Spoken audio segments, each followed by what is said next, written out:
हमने नाम नहीं दिया है। इनके पिताजी और माताजी के राज को हाईकोर्ट ने जंगल राज कहा था और आज इसी समाज ने सुशासन बाबू कहा।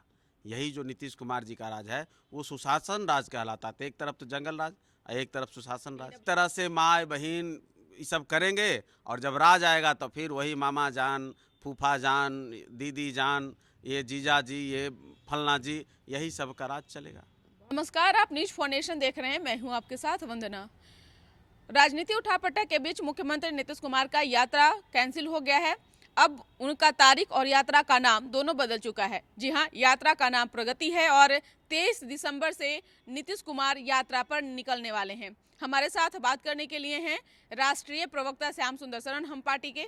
क्या आखिर तेजस्वी यादव से डर गए क्या मुख्यमंत्री नीतीश कुमार? यात्रा को कैंसिल किए, नाम बदल दिए, सब कुछ बदल चुका।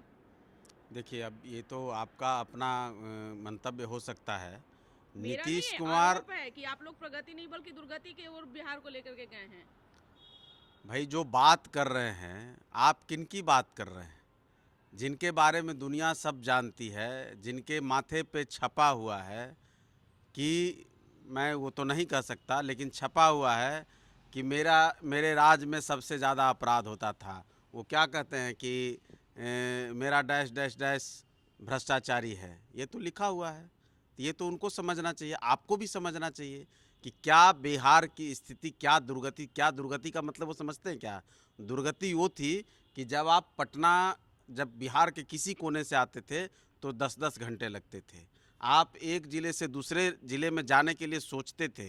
गाड़ियों का स्थिति ये था कि रोड में गड्ढा है कि गड्ढे में रोड है, पता नहीं चलता था। गाड़ी का दूसरा गियर, तीसरा गियर लगता नहीं था। आज वो कह रहे दुर्गति है। बीमारू राज्य में बिहार को पहुंचा दिया था। तमाम ज़िलों में, बिहार के प्रायः ज़िलों में आप अगर देखेंगे तो श्री बाबू के ज़माने से ही जो औद्योगिकरण का दौर चला था, कहते हैं कि आधुनिक बिहार के निर्माता जो उनको कहा गया, तो लगभग ज़िलों में कल कारखाने की कोई न कोई व्यवस्था थी। कोई ऐसा ज़िला नहीं था जहाँ कोई न कोई कारखाना नहीं था। कहीं पेपर मिल है, कहीं जूट मिल है, कहीं चीनी मिल है, कहीं कपड़ा का ये तसर का, आप भागलपुर में सिल्क का उद्योग था। तो सभी ज़िलों में कहीं न कहीं कुछ चीज़ें थीं। इनके पिताजी और माताजी के राज में क्या हुआ कि सारे उद्योग कल कारखाने ख़त्म हो गए। इनके मामा जी थे रंगा बिल्ला जो थे, उनके राज में क्या हुआ समझिए। पिताजी का राज था, माताजी का, और रंगा बिल्ला जी पूरे पटना के शोरूम से गाड़ियाँ उठवा लेते थे दीदी की शादी में।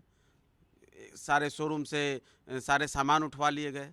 तो अब व्यापारियों को राज्य से पलायन करने होने को मजबूर कर दिया गया, जिसका नतीजा है कि आज भी हम बिहारी पलायन को मजबूर हैं। कोई व्यापारी यहाँ आना नहीं चाहता। आज भी उस दौर को याद करके, जब नरसंहारों का यहाँ कहिए कि चलता था, प्रतिदिन सुबह जो है अखबार रक्त रंजित निकलता था। कहीं ना कहीं नरसंहार, कहीं कुछ अपराध, कहीं क्या। चंपा विश्वास कांड को कौन नहीं जानता है? गौतम शिल्पी हत्याकांड को कौन नहीं जानता है? तो दुर्गति क्या होती है ज़रा पढ़ लें। अगर पढ़ेंगे तब शायद समझ जाएंगे। हमने नाम नहीं दिया है। इनके पिताजी और माताजी के राज को हाईकोर्ट ने जंगल राज कहा था और आज इसी समाज ने सुशासन बाबू कहा। यही जो नीतीश कुमार जी का राज है वो सुशासन राज कहलाता था। एक तरफ तो जंगल राज और एक तरफ सुशासन राज। विधि सुशासन बाबू को दुशासन भी बताया गया है। विपक्ष ये भी नहीं आरोप लगाया नहीं, है। विपक्ष कहाँ है? विपक्ष तो जब बाढ़ आता है बिहार में तो उसके नेता जो हैं ईरान और तेहरान और जापान के यात्रा पर रहते हैं, बिहार में कहीं दिखते नहीं हैं। 365 दिन में आप कभी कभी देखते होंगे गाहे बगाहे मौसमी नेता की तरह, जब चुनाव आता है तो यात्रा पर निकलेंगे। नीतीश कुमार जी की यात्रा का नाम बदला, क्या हुआ ये वो चर्चा कर रहे हैं, लेकिन आज तक उनके साहबजादे एक यात्रा पूरी नहीं कर पाए हैं। नीतीश कुमार जी जितनी उनकी उम्र है उससे ज़्यादा बार बिहार की यात्राएं कर चुके हैं, लेकिन वो ज़रा बताएं कि पिछले 9 साल से वो भी विधानसभा के सदस्य हैं, उप मुख्यमंत्री रहे, कौन सी यात्रा उनकी पूरी? एक बिहार की यात्रा कितने चरणों में वो पूरा करेंगे? ये अभी चुनाव में घूमते हैं तो कमर लचक जाता है। तो भाई ऐसे नेता और ऐसे नेता के पीछे चलने वाली जो जमात है, जो अपराधियों, मवालियों, माफियाओं के बीच का एक गुर्गा, कह लीजिए गुर्गों की एक जमात है, वो ऐसी बात कर रहे हैं और आप भी उसका नोटिस ले रहे हैं। सवाल यह है कि वन नेशन वन इलेक्शन को लेकर खूब राजनीति हो रही है। जब से ये पास हुआ है बिल, तब से जो है विपक्ष का आरोप है कि इसके आड़ में सरकार जो है कुछ। भाई हर चीज़ का आरोप सरकार पर है। इनके घर में अगर कोई व्यक्तिगत घटना भी घट जाए, इनके साथ कुछ हो जाए, तो उसमें भी सरकार पर आरोप। आप सरकार कौन बनाता है?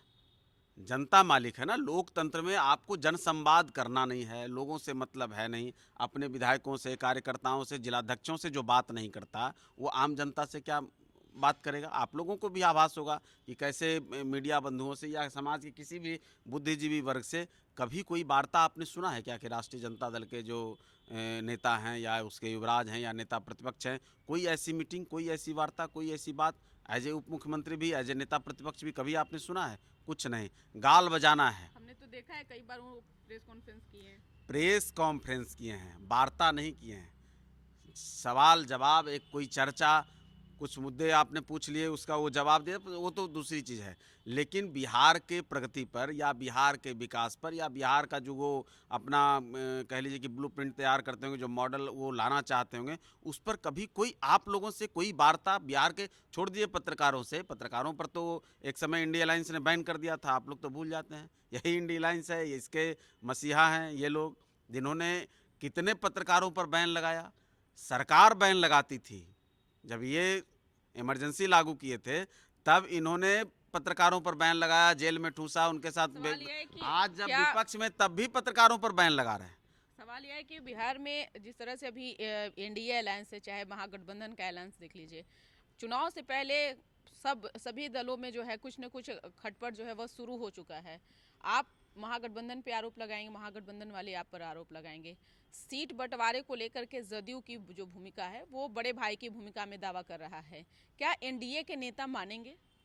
एनडीए के नेता में आपसी सहमति पूरी तरह से आपको दिखेगी। आप देख रहे होंगे कि कैसे मुख्यमंत्री जी के पहल पे ही पांचों दलों के लोगों को, सारे जिलों से लोगों को बुला करके अन्य मार्ग में बैठकें हुई। आज आप देख रहे होंगे कि कैसे 15 जनवरी से एनडीए के जिला सम्मेलन की बात है, वो एनडीए का सम्मेलन होगा, कोई पार्टी का सम्मेलन नहीं है। तो एनडीए तो इस कदर आगे बढ़ रही है, आपसी तारतम्यता हो या कोई बात हो, एनडीए में कौन बड़ा भाई है, कौन छोटा भाई है, कौन मंझला भाई है, कौन संझला भाई है, ये सारी चीज़ें तय हो जाएंगी। लेकिन जो वहाँ मसला चल रहा है, उनको देखिए कि क्या कांग्रेस क्या बोल रही है, वो क्या बोल रहे हैं। ये कह रहे हैं कि हम ये योजना ला देंगे, तो कोई कह रहा है कि पहले सरकार तो आ जाए तब योजना की बात होगी। तो सवाल है कि एनडीए में कहीं आपको, एनडीए सरकार में तभी है और इसलिए हम बने हुए हैं कि हमारे अंदर तारतम्यता है। वो विपक्ष में इसीलिए है कि आप देखिएगा कि लोकसभा चुनाव में गठबंधन हो गया, तो विधानसभा चुनाव में विक्षोभ हो गया। आज अरविंद केजरीवाल जी कांग्रेस को गाली दे रहे हैं, तो ममता बनर्जी जी कुछ कह रही हैं, तो राष्ट्रीय जनता दल आंखें दिखा रहा है, तो उधर अखिलेश यादव कांग्रेस पार्टी को कुछ अपना ये कर रहे हैं। तो तारतम्यता कहाँ है, कहाँ नहीं, आपको दिख रहा है। सवाल है कि जिसके अंदर न मुद्दे हैं, न कोई विचार है, न कोई अपनी एक विचारधारा है, किसी तरह से सत्ता को हासिल करना है, किसी बेचैनी में है, कुछ से कुछ बोल रहे हैं, कुछ से कुछ घोषणाएं कर रहे हैं। हम आएंगे तो हवाई जहाज़ सबको दे देंगे, हम आएंगे तो सबको 5 स्टार होटल में रखेंगे, हम आएंगे तो सबको, किसी को काम करने की ज़रूरत नहीं पड़े, कुछ भी घोषणा कर सकते हैं। यही लालू प्रसाद जी थे, जब 2010 में इन्होंने घोषणा की कि हम जब आएंगे तो हम सवर्णों को भी आरक्षण देंगे। ये अपने ऊपर जो नरसंहारों का और जो बिहार को बर्बाद करने का और लोगों को लड़ाने, कटाने, मराने सबका जो तोहमत था, उसको उतारने के लिए इन्होंने कहा। और फिर जब देखिए मोदी सरकार ने ईडब्ल्यूएस का आरक्षण दिया सवर्णों को आर्थिक आधार पर, तब सड़क पर आकर विरोध करने लगे। तो इनको तो चुनाव के पहले कहना कुछ है, करना कुछ है, रावण जैसा बेस बदलते हैं। तो भाई अब बाघ कंगन लेके घूम रहा है, वो प्रलोभन दे रहा है, अब उसके पास कोई शिकार करने की शक्ति बची नहीं, अब कुछ कर नहीं सकते, तो प्रलोभन के सहारे समझ रहे हैं कि लोग को हम फंसा लें। तो बाघ और कंगन की कहानी सब जानते हैं, ब्राह्मण और बाघ और कंगन में क्या कहानी थी। तो ये तेजस्वी यादव वही हैं, नाग जैसे कह रहा हो कोई बुला करके, किसी को बुला करके कि आओ हम तुमको मनी देंगे, तो लोग को पता है कि नाग के पास जाने के बाद मनी तो नहीं मिलेगी, लेकिन उसका जो जहर है वो ज़रूर शरीर में उतरेगा। तो उस नाग से, उस बाघ से, उस संत रूपी भेड़िए से ये समाज हमेशा अब दूरी बना चुका है। किसी भी सूरत में चाहे जितनी घोषणाएं कर लें, अटल विश्वास है लोगों का मोदी सरकार पर, नीतीश सरकार पर, एनडीए सरकार पर। बिहार अब फिर से उस खड्डे में नहीं जाएगी, वो विकास के रास्ते पर अग्रसर है। हर गांव में आपको यकीन होना चाहिए, आप तो घूमती ही रहती हैं, कोई ऐसा गांव नहीं, सुदूर से सुदूर गांव में चले जाइए, जंगलों में, जहां इमामगंज आप गई क्या स्थिति थी, आज कोई ऐसा गांव टोला नहीं जहां सड़कें नहीं हैं। आज ये बिजली की बात करते हैं, इनके पिताजी के राज में बिजली ही गायब हो गई। सारे ट्रांसफार्मर, एक तो बिजली दिया नहीं, जो पहले से भी था उसके भी तार कटवा दिए, ट्रांसफार्मर कहिए कि बेच दिया गया, तेल बेच दिया गया, उस तार जहाँ है वहाँ कपड़ा सूख रहा है, कुछ देना नहीं है। किसी भी तरह से माँ बहन ये सब करेंगे, और जब राज आएगा तो फिर वही मामा जान, फूफा जान, दीदी जान, ये जीजा जी, ये फलना जी, यही सब का राज चलेगा। बहुत बहुत शुक्रिया बात करने के लिए। तो आपने सुना कि क्या कुछ कहना था हम पार्टी के राष्ट्रीय प्रवक्ता श्याम सुंदर शरण का। व्यंग करते हुए उन्होंने कहा कि नाग के पास प्रलोभन दे करके मनी के लिए बुलाएगा, लेकिन उन्हें पता नहीं कि मनी के आड़ में बिहार के जनता को वो डसने का काम करेंगे। हालांकि इसकी प्रतिक्रिया क्या कुछ आरजेडी के द्वारा दी जाती है, वह भी न्यूज़ फॉर नेशन आप तक जरूर साझा करेगा। इस पर बस इतना ही। सहयोगी अकबर अली के साथ न्यूज़ फॉर नेशन, पटना।